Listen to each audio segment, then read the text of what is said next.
পাশের মেঘনা উপজেলায় 3 মাসে 4 খুন হয়েছে। আমরা জানতে চাই স্বরাষ্ট্রমন্ত্রী কি করে এই সরকারকে কিছু জিজ্ঞেস করলেই পেয়েছে গরিবের বাউস, কিছু হইলেই বলে অন্তর্বর্তীকালীন সরকারের দোষ।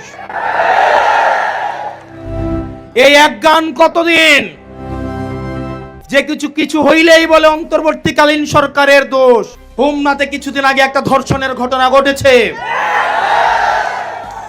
আমাদের মানুষ নিরাপত্তা ঝুঁকিতে রয়েছে, ধর্ষণের ঘটনা ঘটছে, মাজার ভাঙা হচ্ছে, সংখ্যালঘুদের বিভিন্ন সময় নিরাপত্তাহীনতায় ভুগছে।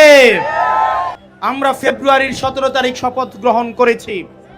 এই ফেব্রুয়ারি 17 তারিখ থেকে মে মাসের 17 তারিখ পর্যন্ত এই 3 মাসে বাংলাদেশের গুণগত কি পরিবর্তন হয়েছে সেটা বাংলাদেশবাসী জানতে চায়।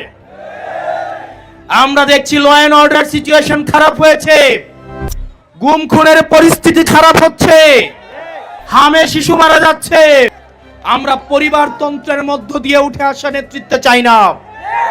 আমরা চাই নিজের দক্ষতা দিয়ে, যোগ্যতা দিয়ে, সে তার ব্যাকগ্রাউন্ড কি, তার বাবা কি করে, চাচা কি করে, সেগুলো মুখ্য না।